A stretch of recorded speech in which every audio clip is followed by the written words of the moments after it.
കേരളത്തിലുള്ള ആമ്പിള്ളേർക്ക് എന്തിനാണ് skin care വേണ്ടതെന്ന് പലരും ചോദിക്കും. എന്നാൽ കേരളത്തിലെ ആമ്പിള്ളേർക്ക് സ്കിൻ കെയർ വേണം. നിങ്ങൾ പല സെലിബ്രിറ്റീസിനെ നോക്കിയിട്ട് അവർ എക്സ്പെൻസീവ് ആയിട്ടുള്ള ട്രീറ്റ്മെന്റ്സ് ഒക്കെ ചെയ്ത് കഴിഞ്ഞ് വരുമ്പോഴത്തേക്ക് സ്കിന്ന് കൊള്ളാം, കിടിലം, ഇത്ര ഏജ് ആയിട്ട് ഇത്ര രീതിയിൽ അവർ സ്കിന്നൊക്കെ ഇരിക്കുന്നുണ്ട്, അവർ ലുക്ക് കണ്ടാന്നൊക്കെ ഇരുന്ന് പറയും. അപ്പൊ അതേ രീതിക്കുള്ള റിസൾട്ട്സ് കിട്ടിയില്ലെങ്കിലും പൈസ ഉള്ളവർ എക്സ്പെൻസീവ് ട്രീറ്റ്മെന്റ്സ് എടുക്കും. പൈസ ഇല്ലാത്തവർക്ക് സ്കിൻ കെയർ റുട്ടീനും സ്കിൻ കെയർ ഒക്കെ തന്നെയാണ് ഏറ്റവും നല്ലൊരു സൊല്യൂഷൻ. സോ നിങ്ങൾക്കും ഭയങ്കരമായിട്ടുള്ള എക്സ്പെൻസീവ് ട്രീറ്റ്മെന്റ് ഒന്നും ചെയ്യാണ്ട് കയ്യിൽ ഒതുങ്ങുന്ന ബഡ്ജറ്റിൽ നിങ്ങൾക്ക് സ്കിൻ കുറച്ചുകൂടെ മെനയാക്കണമെന്നുണ്ടെങ്കിൽ ഈ വീഡിയോ നിങ്ങൾക്ക് ഉള്ളതാണ്. ഇനി നിങ്ങൾ സ്കിൻ കെയർ എന്ന് പറയുമ്പോഴത്തേക്ക് ടോൺ മാറ്റുക, അതായത് വെളുത്തിട്ട് പാറുന്ന രീതിയിലുള്ള ആ ചിന്താഗതിയാണെന്നുണ്ടെങ്കിൽ നിങ്ങൾക്കുള്ള വീഡിയോ അല്ല ഇത്. നിങ്ങളുടെ ഫേസിലുള്ള പാടുകളും നിങ്ങളുടെ ഫേസിലുള്ള ആവശ്യമില്ലാത്ത പിഗ്മെന്റേഷൻസും ഈവൻ ആവശ്യമില്ലാത്ത ആക്നെ ബ്രേക്ക്ഔട്ട്സ് ഒക്കെ കുറയ്ക്കുന്നതും ആ എൻറ്റയർ പ്രോസസ് അത് എങ്ങനെ നേടിയെടുക്കാം എന്ന് മാത്രമേ പറയാം. അതും കേരളത്തിലെ ചെക്കന്മാർക്ക്. കഴിഞ്ഞ കുറച്ച് വർഷങ്ങൾ കൊണ്ട് എൻ്റെ സ്കിൻ ഒരുപാട് സ്റ്റേജുകളിൽ പോയിട്ടുണ്ട്. ഭയങ്കര പിഗ്മെന്റഡ് ആയിട്ടും ടാൻഡ് ആയിട്ടുള്ള ഫേസ് ഉണ്ടായിരുന്നു, ആൻഡ് ബ്രേക്ക്ഔട്ട്സ് വരുന്ന ടൈം ഉണ്ടായിരുന്നു. സ്റ്റിൽ ഇപ്പോഴും എനിക്ക് ബ്രേക്ക്ഔട്ട്സ് ഒക്കെ വരാണ്, അത് ക്വൈറ്റ് നാച്ചുറൽ ആണ്. എനിക്ക് എത്രത്തോളം എനിക്ക് ബ്രേക്ക്ഔട്ട്സ് വരുന്നത് കുറയ്ക്കാൻ ശ്രമിക്കുക, അത് മാത്രമേ നിങ്ങൾക്ക് ചെയ്യാൻ പറ്റത്തുള്ളൂ. ഇന്നത്തെ വീഡിയോയിൽ കേരളത്തിലെ ചെക്കന്മാർക്ക് വേണ്ടിയിട്ടുള്ള സ്കിൻ കെയർ റുട്ടീനാണ്. ഇന്നത്തെ വീഡിയോ ഇൻട്രസ്റ്റ് ആണെന്നുണ്ടെങ്കിൽ വീഡിയോ ഇട്ടുണ്ട്. നമ്പർ 1, എല്ലാവർക്കും അറിയാവുന്ന ഒരു സ്റ്റെപ്പ് തന്നെയാണ് ഫേസ് വാഷ്. ഞാൻ സ്കൂളിൽ പഠിക്കുന്ന ടൈമിൽ +1 +2 ടൈമിലൊക്കെ അപ്പോഴും സോപ്പ് തന്നെയായിരുന്നു ഞാൻ യൂസ് ചെയ്തുകൊണ്ടിരുന്നത്. ആൻഡ് ആ ഒരു ടൈമിൽ എൻ്റെ ആ സ്കിന്നിന്റെ കോലമാണിത്. ആൻഡ് ആ ഒരു ഏജിൽ ചിലപ്പോൾ ഫോട്ടോസും അതിനനുസരിച്ച് ക്വാളിറ്റി വൈസ് വ്യത്യാസം വന്നിട്ടുണ്ടാവും. പക്ഷെ അപ്പോഴത്തെ ഫോണിന്റെ ക്വാളിറ്റി അല്ലെങ്കിൽ അപ്പോഴത്തെ ഫോട്ടോസിന്റെ ക്വാളിറ്റി അത്രേ ഉള്ളൂ, അത് വേറൊരു കാര്യം. പക്ഷെ എനിക്ക് നന്നായിട്ട് അറിയാം എൻ്റെ സ്കിൻ എങ്ങനെ ആയിരുന്നു എന്നുള്ളത്, ആ പിഗ്മെന്റേഷനും ആ കാര്യങ്ങളും. സോ സോപ്പ് നിങ്ങളുടെ ഫേസിന് പറ്റിയതല്ല. ഞാൻ കോളേജിൽ കയറിയപ്പോഴാണ് ഫസ്റ്റ് ഫേസ് വാഷുകളൊക്കെ യൂസ് ചെയ്യാൻ തുടങ്ങിയത്. ആ സമയത്ത് ബഡ്ജറ്റൊക്കെ എനിക്ക് നോക്കണം, ഭയങ്കരമായിട്ട് നോക്കണം. അതായത് എനിക്ക് വീട്ടിലൊന്നും അധികം പൈസ ഒന്നും തരാറില്ല. എൻ്റെ പൈസ ചിറ്റിച്ച് സേവ് ചെയ്ത് ബസൂരിക്കൊക്കെ തരുന്ന പൈസ ഒക്കെ സേവ് ചെയ്താണ് എനിക്ക് ഫേസ് വാഷ് മേടിക്കേണ്ടത്. ആ ഒരു സമയത്ത് ഞാൻ ഗാർണിയറിന്റെ ഒരു ഫേസ് വാഷ് ആണ് യൂസ് ചെയ്തുകൊണ്ടിരുന്നത്. ആ സെയിം ഫേസ് വാഷിന്റെ കൂടെ തന്നെ ആ ഗാർണിയറിന്റെ തന്നെ ഒരു സൺസ്ക്രീനും കൂടെ യൂസ് ചെയ്തുകൊണ്ടിരുന്നു. അത് മാത്രമായിരുന്നു എൻ്റെ ആ ടൈമിലെ സ്കിൻ കെയർ റുട്ടീൻ. എനിക്ക് അത്ര അറിയത്തോളം ഇതിനെ പറ്റി വീഡിയോസിനെ പറ്റിയോ സ്കിൻ കെയറിനെ പറ്റിയോ ഒരു പിണ്ണാക്കും അറിയത്തില്ലായിരുന്നു. ഞാൻ ആ ടൈമിൽ സ്റ്റാർട്ട് ചെയ്തതാണ്. 2026 നിങ്ങൾ ഏത് ഫേസ് വാഷ് യൂസ് ചെയ്യണമെന്ന് ചോദിച്ചു കഴിഞ്ഞാൽ എൻ്റെ കഴിഞ്ഞ 2-3 മാസം വരെ ഞാൻ യൂസ് ചെയ്തിട്ടുണ്ട് ന്യൂട്രോജീനയുടെ ഓയിൽ കൺട്രോൾ ഫേസ് വാഷ് എന്നാണ്. എൻ്റെ ഓയിലി സ്കിൻ ആയതുകൊണ്ട് തന്നെ ഞാൻ ആ ഒരു ഫേസ് വാഷാണ് യൂസ് ചെയ്തുകൊണ്ടിരിക്കുന്നത്. നിങ്ങൾക്ക് ഇനി ഡ്രൈ സ്കിൻ ആണെന്നുണ്ടെങ്കിൽ നിങ്ങൾക്ക് ഡെർമക്കോഡാണ് ഹൈലറോണിക് ആസിഡ് ഉള്ള ഫേസ് വാഷ് ഉണ്ട്, അത് യൂസ് ചെയ്യാം. ഇപ്പം നിങ്ങൾക്ക് നോർമൽ സ്കിൻ ആണെന്നുണ്ടെങ്കിൽ നോർമൽ സ്കിൻ എന്ന് പറഞ്ഞ ലേബിലുള്ള ഫേസ് വാഷുകൾ യൂസ് ചെയ്യുക. നിങ്ങൾക്ക് oily to acne prone skin ആണെന്നുണ്ടെങ്കിൽ നിങ്ങൾക്ക് ഓയിലി സ്കിൻ ഉള്ളവർക്ക് പറ്റിയ ഫേസ് വാഷ് ആണ്. സോ അത് നിങ്ങൾക്ക് ആ ലേബിൾ നോക്കി തന്നെ നിങ്ങൾ മനസ്സിലാക്കിയിട്ട് വേണം ഏത് പ്രോഡക്റ്റ് ആണ്, ഫേസ് വാഷ് എന്ന് മാത്രമല്ല ഏത് പ്രോഡക്റ്റ് ആണെങ്കിൽ യൂസ് ചെയ്യാം. ഇപ്പോൾ കറന്റ് യൂസ് ചെയ്തുകൊണ്ടിരിക്കുന്ന ഡെർമാടച്ച് എന്ന് പറയുന്ന ബ്രാൻഡിനാണ്. ഞാൻ ഒരു പ്രോഡക്റ്റ് വാങ്ങി 1-2 ആഴ്ച യൂസ് ചെയ്ത് നോക്കും എൻ്റെ സ്കിന്നിന് സ്യൂട്ട് ആവുമല്ലെന്ന്. കാരണം എനിക്ക് പെട്ടെന്ന് ബ്രേക്ക്ഔട്ട്സ് വരും. സോ ഇത് 2-3 ആഴ്ച കൂടുതൽ ആൻഡ് ഇതൊരു കുഴപ്പമില്ല. ആൻഡ് ഇത് കണ്ടിന്യൂ ചെയ്യാൻ തന്നെയാണ് പ്ലാൻ. ബഡ്ജറ്റ് രീതിയിലുള്ള ഒരു ഫേസ് വാഷും കൂടെയാണ്. നിങ്ങൾക്ക് വേണമെങ്കിൽ ലിങ്ക് ഡിസ്ക്രിപ്ഷനിൽ കൊടുത്തേക്കാം. ഇച്ചിരി എക്സ്പെൻസീവ് ആയിട്ട് പോകണമെന്നുണ്ടെങ്കിൽ സെറാവി ഉണ്ട്, സെറ്റാഫിൽ ഉണ്ട്, ന്യൂട്രോജീന ഉണ്ട്, ഈവൻ ഡെർമക്കോ ഉണ്ട്, പല ബ്രാൻഡ്സ് ഉണ്ട്. നിങ്ങൾക്ക് ഡെർമക്കോ എക്സ്പെൻസീവ് അല്ല, പക്ഷെ നിങ്ങൾ ബഡ്ജറ്റിൽ ഒതുങ്ങുന്ന ഒരു സാധനമാണ്. ഏത് വേണമെങ്കിലും യൂസ് ചെയ്യാം. So first step face wash. ഇത് എപ്പോഴൊക്കെ യൂസ് ചെയ്യണം? രാവിലെ നിങ്ങൾ കുളിക്കുന്ന ആളാണെങ്കിൽ അല്ലെങ്കിൽ രാവിലെ നിങ്ങൾ എവിടെയെങ്കിലും പോയാലും പോയില്ലെങ്കിലും ഉറക്കം എണീറ്റുടനെ ഫേസ് വാഷ് യൂസ് ചെയ്യുക. നിങ്ങൾ ഫേസ് വാഷ് യൂസ് ചെയ്യണം. കാരണം രാത്രി ഉറങ്ങുന്ന സമയത്തുള്ള സ്വെറ്റും ബാക്ടീരിയൽ ഗ്രോത്തും എല്ലാം കൂടെ കാരണം നിങ്ങൾക്ക് പിമ്പിൾസും ബ്രേക്ക്ഔട്ട്സും വരാൻ ചാൻസ് ഉള്ളവരാണ്.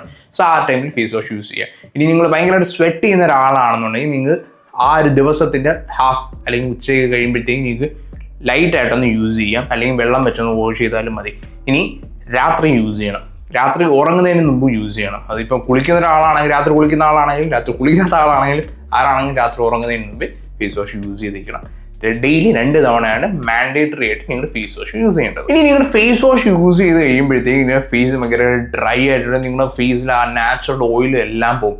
സോ അതൊന്ന് ബാലൻസ് ചെയ്യാനായിട്ട് നിങ്ങൾ 2ാമത്തെ സ്റ്റെപ്പ് നിങ്ങളൊരു മോയ്സ്ചറൈസർ യൂസ് ചെയ്യുക. നിങ്ങളുടെ ഫേസ് ഭയങ്കര ഡ്രൈ ആകുമ്പോൾ നമ്മുടെ ഫേസ് എന്തോ ഡ്രൈ ആയി എന്നും പറഞ്ഞ് നമ്മുടെ ഫേസിലെ ഗ്ലാൻസ് കൂടുതൽ സെബം പ്രൊഡ്യൂസ് ചെയ്യും, അതായത് ഓയിൽസും പ്രൊഡ്യൂസ് ചെയ്യും. അങ്ങനെയും ബ്രേക്ക്ഔട്ട്സ് വരാൻ ചാൻസ് ഉണ്ട്. ഞാൻ ഓയിലി സ്കിൻകാരുടെ പെർസ്പെക്റ്റീവിൽ നിന്ന് പറയുകയാണ്. സോ നിങ്ങൾ ഫേസ് വാഷ് യൂസ് ചെയ്യുന്നുണ്ട്, ഒരു മോയ്സ്ചറൈസർ യൂസ് ചെയ്യുന്നത് നല്ലതായിരിക്കും. നോർമൽ സ്കിൻ ആണെങ്കിലും സെൻസിറ്റീവ് സ്കിൻ ആണെങ്കിലും ഏത് സ്കിൻ ആണെങ്കിലും അതിനനുസരിച്ചുള്ള ലേബിളുള്ള ഒരു മോയ്സ്ചറൈസർ യൂസ് ചെയ്യുന്നത് നല്ലതായിരിക്കും. ഇനി മോയ്സ്ചറൈസർ എപ്പോഴൊക്കെയാണ് യൂസ് ചെയ്യേണ്ടത്? നിങ്ങൾ എപ്പോഴൊക്കെ ഫേസ് വാഷ് യൂസ് ചെയ്യുന്നോ അപ്പോഴെല്ലാം മോയ്സ്ചറൈസറും യൂസ് ചെയ്യണം. ആ ഒരു കാര്യം മസ്റ്റാണ്. ഇനി മോയ്സ്ചറൈസറിന് തൊട്ട് മുന്നേ ആയിട്ട് നിങ്ങൾക്ക് ഏതാണ് ഇഷ്യൂ, ആ കൺസേൺഡ് ഇഷ്യൂവിന് സിറം യൂസ് ചെയ്യുക. ഇപ്പം നിങ്ങൾക്ക് ഡൾനെസ്സും ഡാർക്ക് സ്പോട്ട്സും അതും ഇതൊക്കെ ആണെന്നുണ്ടെങ്കിൽ നിങ്ങൾക്ക് നാസറമേ നല്ലതാണ്. നല്ല ഒരു പിഗ്മെന്റേഷൻ രീതിയിലും ഡൾനെസ് ഒക്കെ ആണെന്നുണ്ടെങ്കിൽ നിങ്ങൾക്ക് വൈറ്റമിൻ സി നല്ലതാണ്. ഇപ്പോൾ ഭയങ്കരമായിട്ട് ഓയിലി ആയിട്ടുള്ള സ്കിൻ ആണെന്നുണ്ടെങ്കിൽ നിങ്ങൾക്ക് നയാസിനമൈഡ് നല്ലതാണ്. ഒരു നയാസിനമൈഡ് സിറമാണ് യൂസ് ചെയ്തുകൊണ്ടിരിക്കുന്നത്. ഇപ്പം കറന്റ് യൂസ് ചെയ്തുകൊണ്ടിരിക്കുന്നത് ഓർഡിനറിയുടെ നയാസിനമൈഡ് സിറമാണ്. അത് 600 രൂപ ആ റേഞ്ചിലാണ് വരുന്നത്. 2ാമത്തെ ബോട്ടിലാണ്. ഓർഡിനറി എക്സ്പെൻസീവ് ആണെന്ന് തോന്നുന്നുണ്ടെങ്കിൽ ഓർഡിനറിയുടെ അതേ സെയിം പ്രൈസിൽ തന്നെയാണ് ഡെർമാക്കോയുടെ നയാസിനമൈഡ് സിറം നിൽക്കുന്നത്. 10% നയാസിനമൈഡ് സിറം ആണ്. ഫസ്റ്റ് 5% സ്റ്റാർട്ട് ചെയ്യുക, അത് കഴിഞ്ഞിട്ട് 10 ഷിഫ്റ്റ് ചെയ്യുക ഒരു 6 months കഴിഞ്ഞിട്ട്. ഞാൻ ഡെർമാക്കോ ആയിരുന്നു യൂസ് ചെയ്തുകൊണ്ടിരുന്നത്. ഓൾമോസ്റ്റ് സെയിം പ്രൈസ് ആയതുകൊണ്ട് തന്നെയാണ് ഓർഡിനറിയിലോട്ട് സ്വിച്ച് ചെയ്തത്. ഡെർമാക്കോയുടെ ഒരു 5-6 ബോട്ടിൽ അടുപ്പിച്ച് ഞാൻ യൂസ് ചെയ്ത് ഒരു ഓൾമോസ്റ്റ് ഒരു 7-8 മാസത്തിൽ കൂടുതൽ യൂസ് ചെയ്ത് അത്യാവശ്യം നല്ല രീതിയിലുള്ള റിസൾട്ട്സ് ആയിരുന്നു ആ ടൈമിൽ. എന്നിട്ടാണ് ഞാൻ ഓർഡിനറിയിലോട്ട് സ്വിച്ച് ചെയ്തത്. ഇനി വേണമെങ്കിൽ എനിക്ക് ഡെർമാക്കോ തന്നെ യൂസ് ചെയ്യാൻ ഒരു കുഴപ്പമില്ല. പക്ഷെ നിങ്ങൾക്ക് ഏതാണ് സൂട്ടബിൾ ആയിട്ട് തോന്നുന്നത്, നിങ്ങൾക്ക് ഏതാണ് കോൺഫിഡൻ്റ് ആയിട്ട് തോന്നുന്നത് അത് യൂസ് ചെയ്യുക. ഇത് രണ്ടുമാണ് കറന്റ് ഞാൻ യൂസ് ചെയ്തിട്ടുള്ളത്. എനിക്ക് പേഴ്സണലി ഇഷ്ടം ഇത് രണ്ടുമാണ്. അപ്പം നിങ്ങൾക്ക് മിനിമലിസ്റ്റ് ആണെങ്കിൽ മിനിമലിസ്റ്റ് ട്രൈ ചെയ്യാം. മറ്റ് ബ്രാൻഡ്സ് ഉണ്ട്, അതിൽ ഏത് വേണമെങ്കിൽ ട്രൈ ചെയ്യും. അതൊക്കെ നിങ്ങളുടെ ഇഷ്ടം തന്നെയാണ്. ഓയിലി സ്കിന്നാണ് നിങ്ങളുടെ കൺസേൺ ഉണ്ടെങ്കിൽ നയാസിനമൈഡ് യൂസ് ചെയ്യുക. ഇനി സെറം കഴിഞ്ഞിട്ടാണ് നിങ്ങളുടെ മോയ്സ്ചറൈസർ അപ്ലൈ ചെയ്യേണ്ടത്. മോയ്സ്ചറൈസറിന്റെ കാര്യം പറഞ്ഞിട്ടുണ്ട്. ഇനി അത് ഇട്ട് കഴിഞ്ഞ് ഒരു 2 to 3 minutes അതൊന്ന് ഡ്രൈ ആവാനായിട്ട് വെയിറ്റ് ചെയ്യുക. അത് ഇട്ട് കഴിഞ്ഞ് നിങ്ങൾ ഫാനിന്റെ കീഴിൽ പോയി നിൽക്കുന്നത് നല്ലതായിരിക്കും. ഞാൻ മോയ്സ്ചറൈസർ ആണെങ്കിലും സിറമാണ് ഇട്ടാലും ഫേസ് മേലോട്ട് നോക്കിയിട്ട് ഫാനിന്റെ കീഴിൽ കുറച്ച് ഒരു 2 to 3 minutes അത് ഡ്രൈ ആവാനായിട്ട് വെയിറ്റ് ചെയ്യാറുണ്ട്. അത് കഴിഞ്ഞിട്ട് മാൻഡേറ്ററി ആയിട്ടുള്ള നെക്സ്റ്റ് സ്റ്റെപ്പാണ് സൺസ്ക്രീൻ. ഇനി ആദ്യത്തെ ഇത്രയും സ്റ്റെപ്പ് നിങ്ങൾ വിട്ടു പോയാലും സൺസ്ക്രീൻ എന്ന് പറയുന്ന സ്റ്റെപ്പ് നിങ്ങൾ വിട്ടു പോകരുത്. കാരണം ഇത്രയും സ്റ്റെപ്പ് ചെയ്തിട്ട് നമ്മുടെ കേരളത്തിലെ കാലാവസ്ഥയിൽ സൺസ്ക്രീൻ ഇടാതെ വെയിലത്തോട്ട് ഇറങ്ങിക്കഴിയാൻ തിരിച്ച് വരുമ്പോഴത്തേക്ക് ഒരു പരുവവും ടാൻ അടിച്ച് ഇരുണ്ടൊരു പരുവവും ഇത് മാറാനായിട്ട് 2-3 ആഴ്ച എടുക്കും. സോ ആ ഒരു സിറ്റുവേഷനിലോട്ട് വരണ്ടെന്നുണ്ടെങ്കിൽ ഒരിക്കലും സൺസ്ക്രീൻ ഇടാതെ വെളിയിൽ പോകരുത്. സൺസ്ക്രീൻ ഇട്ട് കഴിഞ്ഞാൽ ടാൻ അടിക്കത്തില്ല എന്നല്ല ഞാൻ പറയുന്നത്, എന്തായാലും ടാൻ ആവും. പക്ഷേ നോർമലി സൺസ്ക്രീൻ ഇടാതെ പുറത്ത് പോകുന്നതിനേയും കാട്ടി ഇന്റൻസിറ്റി കുറവായിരിക്കും. നിങ്ങൾക്ക് പറ്റുന്ന ടാൻ വളരെ കുറവായിരിക്കും നിങ്ങൾ സൺസ്ക്രീൻ അപ്ലൈ ചെയ്താളുക. അതുപോലെ തന്നെ ഇതിൽ നിന്ന് ചിലർക്ക് ഭയങ്കരമായിട്ട് ബ്രേക്ക്ഔട്ട്സ്, ഭയങ്കരമായിട്ട് സൺ എക്സ്പോഷർ വരുമ്പോഴത്തേക്ക് ഭയങ്കരമായിട്ട് പിഗ്മെന്റേഷൻ വരാറുണ്ട്. എനിക്കിപ്പോഴും നെറ്റിയുടെ ഭാഗത്തൊക്കെ ഉണ്ട്. അത് പണ്ട് മുതലേ ഉള്ളൊരു കാര്യമാണ്. ഇനി ഏത് സൺസ്ക്രീൻ ആണ് നല്ലത്? ഞാൻ ഏറ്റവും കൂടുതൽ യൂസ് ചെയ്തുകൊണ്ടിരിക്കുന്നത് റെജിന മെന്ന സൺസ്ക്രീൻ ആണ്. ഇപ്പോഴും യൂസ് ചെയ്തിരിക്കുന്നത് റെജിന മെന്ന സൺസ്ക്രീൻ ആണ്. എല്ലാവർക്കും ഭയങ്കര രീതിയിലുള്ള റിസൾട്ട്സ് കിട്ടുന്നില്ല. ചിലർക്ക് ബ്രേക്ക്ഔട്ട്സ് ഒക്കെ വരുന്നു എന്ന് പറയുന്നു. പക്ഷേ സ്റ്റിൽ അത് യൂസ് ചെയ്യേണ്ടാത്തവർക്ക് യൂസ് ചെയ്യേണ്ട. ഞാൻ കൂടുതൽ അതിനകത്തൊരു പോടില്ല. നിങ്ങൾക്ക് യൂസ് ചെയ്യാൻ പറ്റിയ ഫാർമസി പ്രോഡക്ട്സ് ചെയ്താൽ UV ഡോക്സ് എന്ന് പറയുന്ന പ്രോഡക്റ്റ് ഉണ്ട്, നല്ലതാണ്.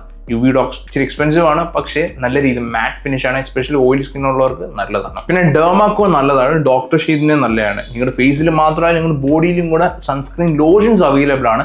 അതും കൂടെ അപ്ലൈ ചെയ്താൽ നിങ്ങളുടെ കൈയുടെ ഭാഗം കുറച്ചുകൂടെ നല്ലതായിട്ട് തോന്നും. കാരണം ഞാൻ കുളിക്കുന്ന സമയത്ത് എനിക്ക് ഓപ്പോസിറ്റ് ഫേസിങ് ആയിട്ടൊരു മിററുണ്ട്, ഷേവ് ചെയ്യാനും മറ്റു കാര്യം നോക്കുന്ന മിററുണ്ട്. അപ്പോൾ കുളിച്ചുകൊണ്ടിരിക്കുന്ന സമയത്ത് നമുക്ക് കാണാൻ പറ്റും ആ ഡിഫറൻസ്, ആ കൈയുടെ കളർ ഡിഫറൻസും.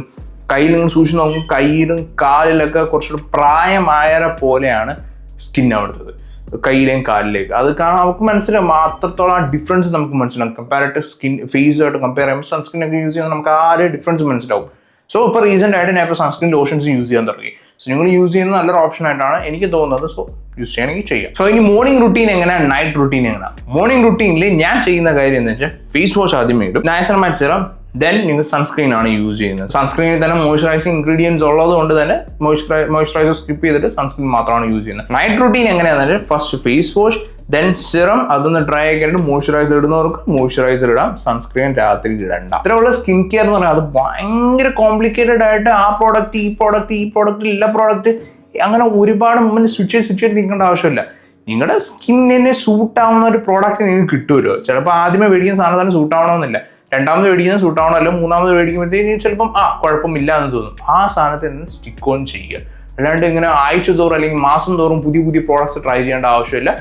ഒരെണ്ണം സെലക്ട് ചെയ്യുക, നല്ലതെന്ന് തോന്നുന്നു ഒരെണ്ണം സെലക്ട് ചെയ്യുക, നിങ്ങൾക്ക് റിസൾട്ട് കിട്ടുന്നുണ്ടെന്നുള്ള ഒരെണ്ണം സെലക്ട് ചെയ്യുക, അത് വെച്ച് കണ്ടിന്യൂ ചെയ്യുക മാസങ്ങളോളം വർഷങ്ങളോളം. ഇവൻച്വലി നിങ്ങൾ ആഗ്രഹിക്കുന്ന റിസൾട്ട് കിട്ടും. സോ ഇത്രയേ ഉള്ളൂ. അല്ലാണ്ട് ഈ കണ്ണി കണ്ട എല്ലാ പ്രോഡക്ട്സും ഗ്ലൂട്ടാത്തയോൺ അത് ഇത് എല്ലാം ചെയ്യേണ്ട ആവശ്യമില്ല. ഇത് ബേസിക്സ് ഇത്രയും മതി, ഇതിൻ്റെ ആവശ്യമുള്ളൂ. വേറെ ഒരു സ്റ്റെപ്പ് ഒന്നും വേണ്ട. സോ ഇത് വീഡിയോ യൂസ്ഫുൾ ആയിട്ടായിരിക്കും. ഈ കാണിച്ച എല്ലാ പ്രോഡക്ട്സും റെക്കമെൻഡേഷൻസും ലിങ്ക് ഡിസ്ക്രിപ്ഷനിൽ കൊടുത്തിട്ടുണ്ട്. ഏത് വേണമെങ്കിലും നിങ്ങൾക്ക് കയറി പർച്ചേസ് ചെയ്യാം. സോ വീഡിയോ യൂസ്ഫുൾ ആയിരിക്കും. അടുത്ത വീഡിയോ പിന്നെ കാണാം.